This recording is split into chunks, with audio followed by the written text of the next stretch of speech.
A man who had never set foot on American soil gave the nation one of its greatest gifts. The problem came down to accepting it and using it. After much debate, Congress passed and President James K. Polk signed the act that would eventually establish the largest museum complex in the world.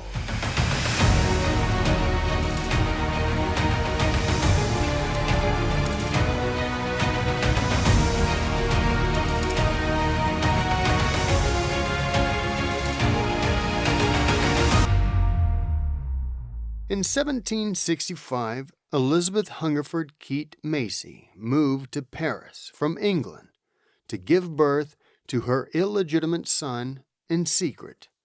James Lewis Macy was the son of Elizabeth and her lover Hugh Smithson, the first Duke of Northumberland. For James, however, there would be a caveat to his name. Elizabeth Macy made her son promise that when she died, he would change his last name to Smithson. This he did in 1801, a year after her passing. Smithson, who was born in Paris and died in Genoa, became a naturalized British citizen around the age of 10. In 1782, young Macy, still his name at this point, began studying science at Pembroke College, Oxford. In 1787, only a year after graduation, he became a member of the Royal Society of London, where many of his papers on chemistry and mineralogy were published. Eventually, the wealthy and successful scientist and bachelor would leave his money and estate to his nephew Henry James Hungerford. If Hungerford had children, the inheritance would be disseminated to them. If Hungerford did not have children, however, Smithson made the interesting and rather mysterious decision to bequeath all his wealth, save the annual amount of £100 that was set aside for his servant John Fittall, quote, to the United States of America, to found at Washington, under the name of the Smithsonian Institution, an establishment for the increase and diffusion of knowledge among men. Smithson died in 1829. 6 years later, the childless Hungerford died.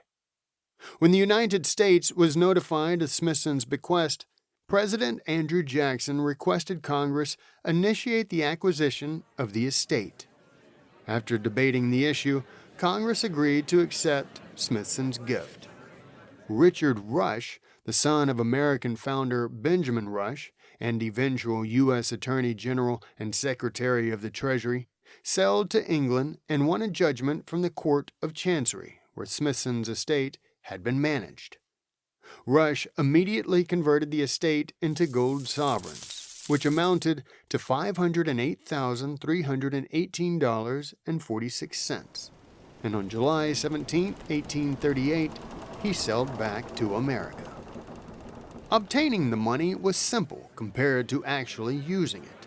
For nearly a decade, Congress debated whether to establish this, quote, Smithsonian institution at all, as the money came from a man who had never set foot on American soil, yet would have an institution in the nation's capital that would, quote, immortalize his name.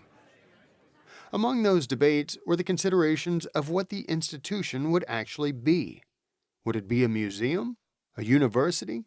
A national library? A research institute? It was decided that the Smithsonian Institution would be a combination of all these ideas, sans the university, which would ensure that Smithson's vision would indeed be, quote, an establishment for the increase and diffusion of knowledge among men. Congress agreed to build a, quote, suitable building for the reception and arrangement of objects of natural history, including a geological and mineralogical cabinet, also a chemical laboratory, a library, a gallery of art, and the necessary lecture rooms.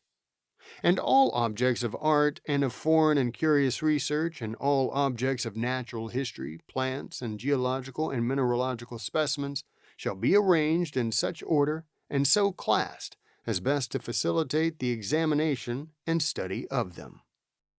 It was during this week in history, on August 10, 1846, that President James K. Polk signed into law the 29th Congress's, quote, Act to establish the Smithsonian Institution for the increase and diffusion of knowledge among men. The institution was initially placed within the Patent Office building in Washington. The reception of Smithson's bequest could hardly have been better timed. Merely a month after Rush had secured Smithson's monies, the federally sponsored 4-year United States exploring expedition, also known as the Wilkes Expedition, concluded, which would result in the collection of a vast array of various species, including 2,150 birds, 134 mammals, 588 fish, 400 coral species, 1,000 crustacea, and 300 fossils. The expedition placed more than 200 entomological and zoological species in jars and 5,000 specimens in large envelopes, as well as approximately 50,000 specimens of 10,000 different horticultural and botanical species. There were also more than 4,000 ethnographic pieces collected. This colossal infusion of scientific elements created an influx of foot traffic within the Smithsonian Institution. The Patent Office witnessed approximately 100,000 visitors annually, which created the necessity for a separate and larger space. The first Smithsonian building, known as the Castle, was built in 1855. The Smithsonian Institution is now the largest museum, education, and research complex in the world. It houses 21 museums, the National Zoo, 8 research centers, and the Smithsonian Institution Scholarly Press, as well as other facilities. Interestingly, the famous scientist Alexander Graham Bell was on the Smithsonian's Board of Regents in 1903. He decided it best to have Smithson buried at the Smithsonian Institution. In fact, it was a prudent move for the sake of posterity. The cemetery in Genoa, where Smithson was buried, was soon to be blasted by British marble industrialists. Through legal means as well as bribery, Bell and his wife, Maybelle, made off with Smithson's remains and sailed back to America. Smithson's bones lie interred in a small chapel in the north entrance of the castle. If you'd like to learn more about this subject, I recommend reading The Smithsonian, 150 Years of Adventure, Discovery, and Wonder by James Conaway. As always, you can find my show notes and cited sources in the description of this episode.